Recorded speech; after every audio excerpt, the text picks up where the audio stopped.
I'm just having a sip of tea.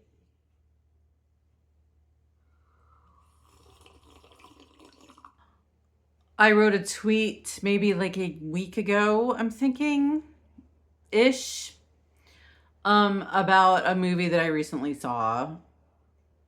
And I didn't say the title, but you might already know the title of the movie. I'm kind of hoping not, because I really wanted a chance to talk about it before I actually announce what the movie is. I always think about the fact that I know that, like, this show, if it really is aired by NBC, like, it has to be fairly mainstream, and I am not really mainstream per se, and I mean, I'm sure you guys realize that by now. I'm sure that the producers and the editors and everybody and the executives have to really edit a lot to make me seem like I'm mainstream. As you guys know, I really like horror movies, and I think that I always did like horror movies, but I think that over the past like 10 plus years, they have sort of been sort of an outlet, sort of like therapeutic in a way. I think it's because the ones I watch are so extreme. And I mean, I'm somebody, this is ADD, but I am somebody who likes intensity, especially in like the art that I consume to begin with. But then, you add the past like 10 to 15 years of my life, and I'm severely traumatized, and I am uh dissociative, and I think that these really disturbing, what's psychologically disturbing movies sort of make my life seem better by comparison, usually, and which you probably know. I'm sorry, he's making my neck itch. I'm sorry, I keep scratching. Shit, what was I saying? Right. They make my life seem better by comparison. Yeah, that's the theory I've gone with. I'm not really sure why I like these kinds of movies. I'm like blood phobic. I'm very highly squeamish. I'm not crazy about the gore part of horror movies. I really like the psychological aspect. I like really good writing, and I like that, I like a roller coaster. I like being scared, like I like not being, I'm not, you know what I mean? Being thrilled, it's like a thrill ride. I like that part also. It just takes me out of my life, which, for the most part, I hate my life, and I wish every second that I could escape it. So those movies are intense enough to, like, totally take my attention away from everything that I hate about my life. I guess, again, I'm very wary whenever I talk about a movie like this, because it's the kind of movie that's sort of an art house movie. It's like intentionally somewhat inscrutable. It's intentionally supposed to offend and make the viewer think about things that we take for granted. And not every viewer is going to pick that up. And the way it's portrayed, the way it's presented, if you just take it at face value, it's just really violent and vile and misogynistic. But men suffer in it also, to be honest.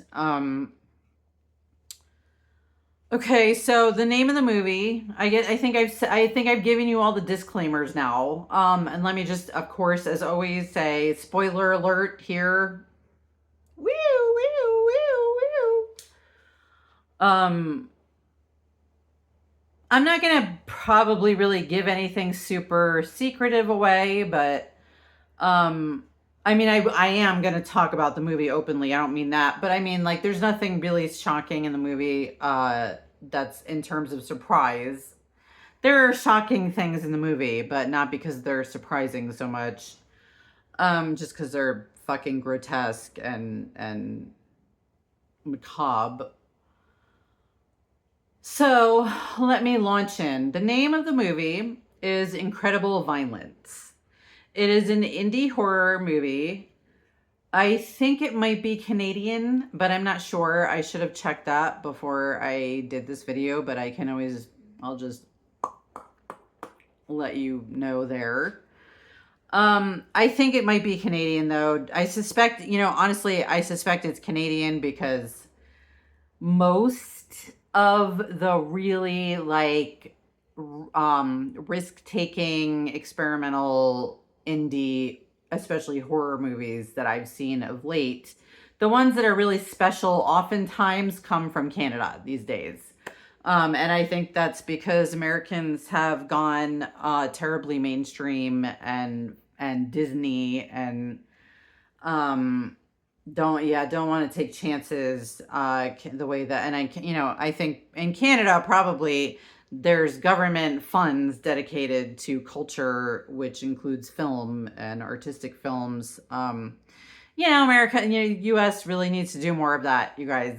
We have a lot of private organizations that do that, but the government really should be in favor of culture, in my opinion. But anyway, that's a side point. Okay, so it's called Incredible Violence. It's directed by a man, I believe written by two men, if I'm not mistaken. I think I saw that on the credits. And as I do with most of these movies, because they're really, they're not free exactly. Although that one actually was, because it was on Tubi. I saw that one on Tubi, I'm pretty sure. So especially when they're free like that, I go into it, of course, with an open mind. But horror, like B horror, is not renowned for being very high quality art. So I always go in, expecting it to be lowbrow and expecting to be disappointed. And many times, I would say even 50-60%, I just turn it off because it's so, bad or badly written, badly acted, badly produced. It feels like a college kid with all his friends, making a fun movie. So I kind of went in with that mentality. And I've only seen it one time, and I have seen it almost a week ago now. So I did that on purpose because although it wouldn't be terrible for it to be fresh in my mind, I couldn't talk about it immediately because I needed to think about it. But also, I lost my train of thought. Get it back. Hold on a second. Let me rewind here. Right. Yes. Because I wanted to kind of give you like my like instinctive reaction, like my immediate response, without seeing it again. Because usually when I come across a movie that interests me like this, like maybe let's say Black Coat's Daughter was a movie like that now I'm like obsessed with. So when a movie interests me the way this one did, I do go back, and but there's usually gaps in between, and so that's kind of what I need to do that. And so, but I wanted to talk about it in the meantime because I feel like whenever I come across a movie that I think is really well produced, especially one that's like low budget, I really want to talk about it because I think it's really important for our culture, and I think it's important for young people to be aware of, what the difference is between pop culture and like indie art that's not being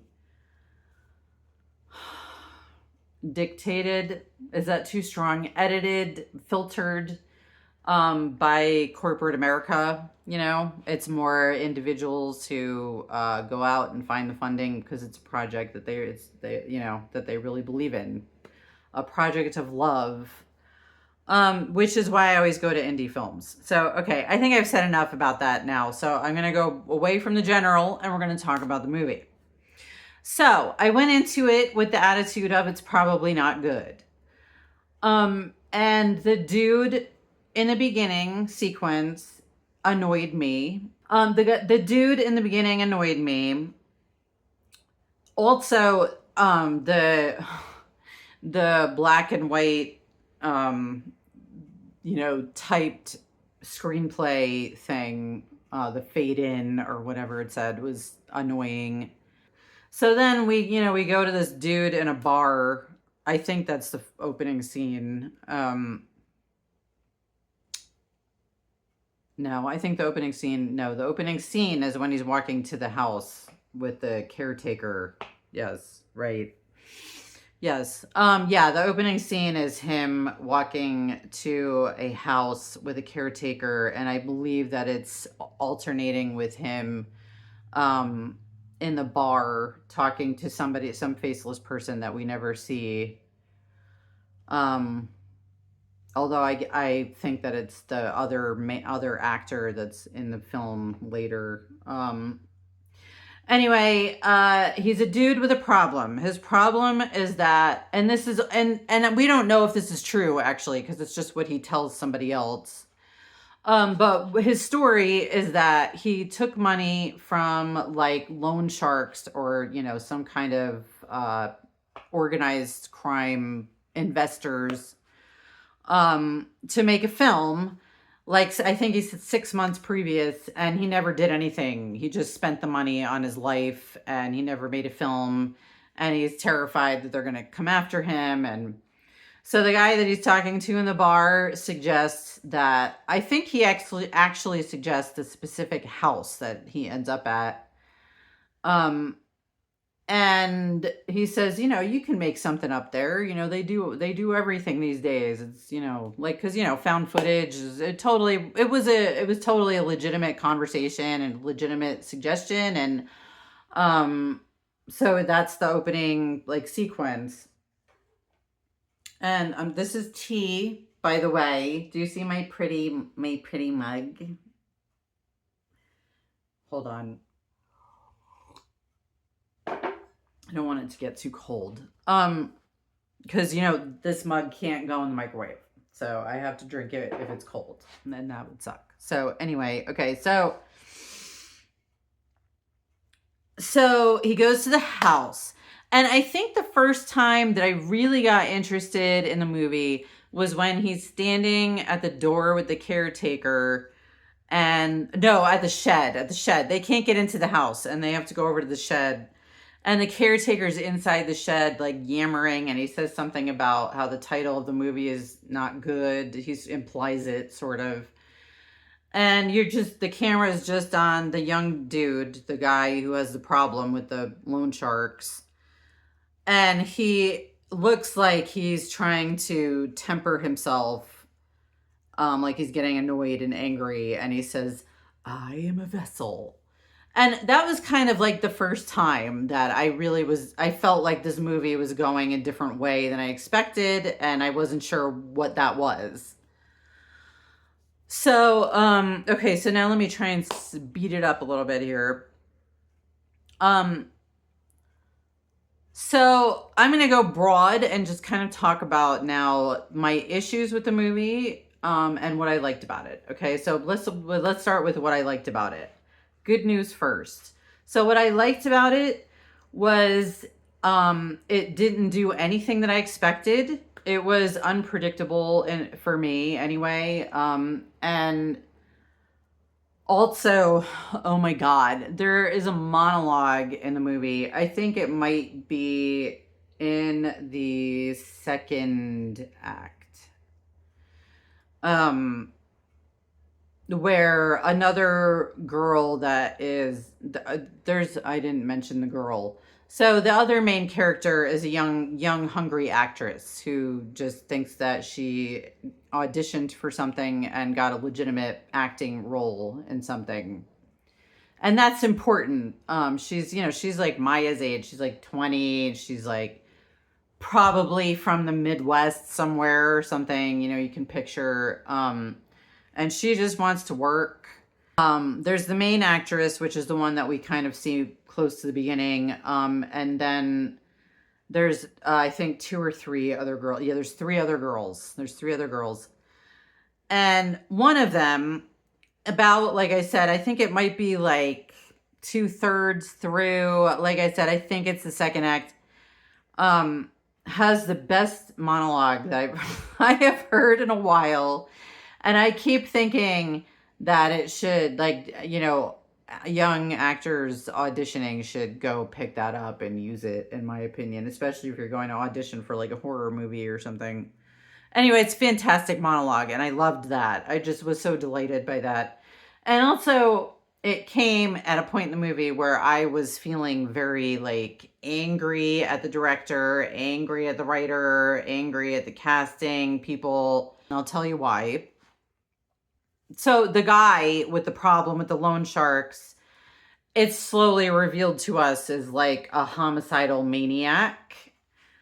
Um, who is sort of playing God with these actors in the house, and he has like closed circuit cameras everywhere, and he is up in a room in the attic like with his televisions watching everything, and he sends down through dot matrix printers these because I think it does actually take place in like the 90s, but anyway, it doesn't matter. He keeps sending like pages of the screenplay down through dot matrix printers, and the actors pick them up in their rooms where they are supposed to be sleeping and do whatever it says. So he's playing God, and then he dresses up in costume, I think at nighttime, but it doesn't really, there's really no day and night because they stop eating, they stop sleeping, and they kind of like all go crazy. And of course, it's like the whole thing about the power of suggestion and how easily people can be manipulated into doing things that they know are wrong, and that kind of thing.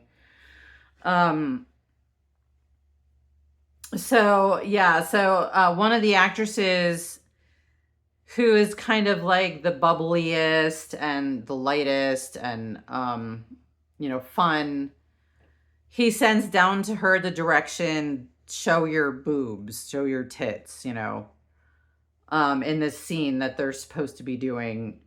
And she doesn't want to. And all of the other actors, including the women, of course, the other girls, are like, do it, do it, do it. It reminds me so much of Twitter, like when I was, but everything is like that. This is human beings. And she refuses, and she leaves the room upset, and feeling betrayed by the other girls, I think, especially. So, and then the guy, the dude with the loan shark thing, the one playing God in the attic, comes down with a mask. It's sort of like, Michael Myers-ish a little bit. And he kills her. And I can't actually remember. It's funny. I can't remember how he kills her. I think he strangles her, but I'm not sure. It's like irrelevant to me, to be honest. It's violent. It's very disturbing. And she doesn't expect it at all, of course. And after she's dead, she slumps onto the floor. He throws her onto the floor. And he looks up at the camera, and where the perspective of the camera that he's looking at. And I don't remember if he says anything, but then, you see him making the decision that she has to show her tits. That was the direction in the screenplay, right? So that's what she has to do. So he picks up her limp corpse and it struggles because, 120 pounds of dead weight is not easy to manipulate when it's flopping all over the place. And the whole time in this scene, I am just thinking of that poor actress who is not dead, who's very much alive, and has to play dead. And he is holding, that's what I think, he stabs her. That's what it is. I think he stabs her to death. I think that's what happens. Because I think he's holding a knife. I just saw the image in my head. So he's holding a knife as he's trying to hold her up, I think. And rips open her shirt and does this to the camera that he's looking at. And we actually see her bare breasts. And then he throws her to the floor, And there are other scenes like that. And there's a torture scene with a dude where a dude is being tortured by one of the girls, like all fair's fair, like giving credit where credit's due. I was a little bit surprised that he was willing to flip it. But the majority of the murders in the movie are innocent girls, just like any slasher movie, and the murders are terrible. Um, okay, so the monologue that I referenced earlier is thematically relevant to the scene I just described, and that's part of why I like the movie in the end. Okay, but here's I think this is the main point that I want to say about this movie. While I say that I do like it, I think that the writing is great. I think the acting was great. I was repeatedly impressed by how confident the director was, considering it was an indie movie. It made me wonder if it's a pseudonym. Maybe it's, a big director that wants to hide and do these little indie movies. Made me a little suspicious of that. It doesn't really matter.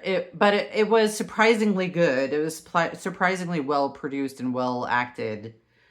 Oh, and there's one scene where one of the girls is hallucinating and there's a production crew out in the forest. Oh, that's such a great scene. Anyway, I could talk about so many scenes.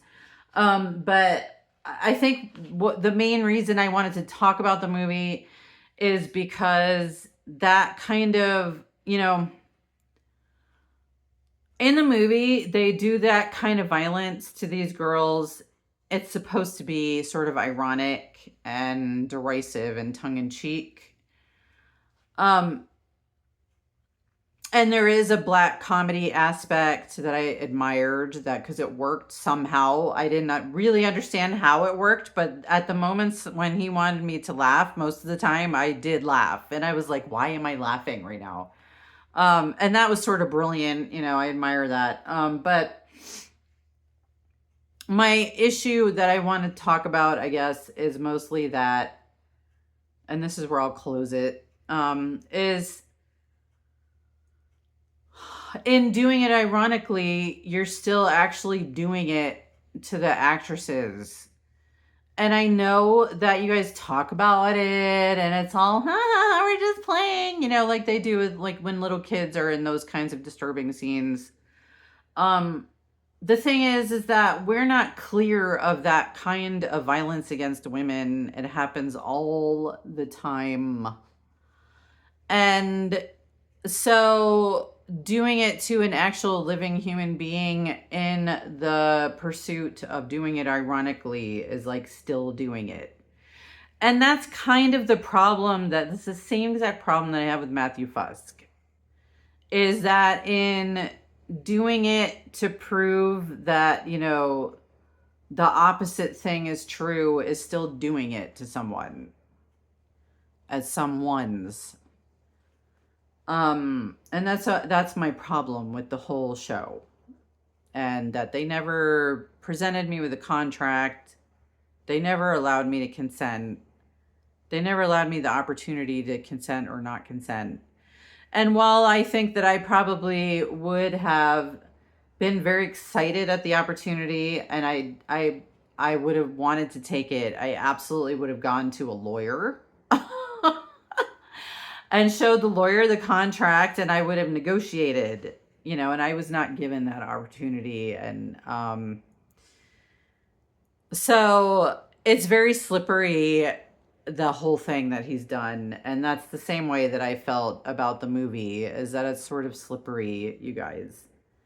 I just want you guys to think about, like, the monologue that the actress does in that movie was very striking and very true and important, and you shouldn't ignore it, and honestly, at the end of the movie, I was left feeling like I think it's actually a really well done movie, but, like, is the director / writer, like, actually a psychopath? Because, it's like, I don't know. I would love to hear him talk about whoever he is or she is, because again, like I said, it might be a pseudonym. I'm not sure. I have a sense that it is, because I'll tell you, when I looked up the director, when I looked the dude up, all it said, you know how like when you search for somebody on Google, it describes what they do? Like it just said producer. It didn't say director, it didn't say writer, it didn't say actor, it just said producer. And directors want to be called directors, you guys. So it made me think that they're just hiding the real director's name from me so that I don't know who directed it.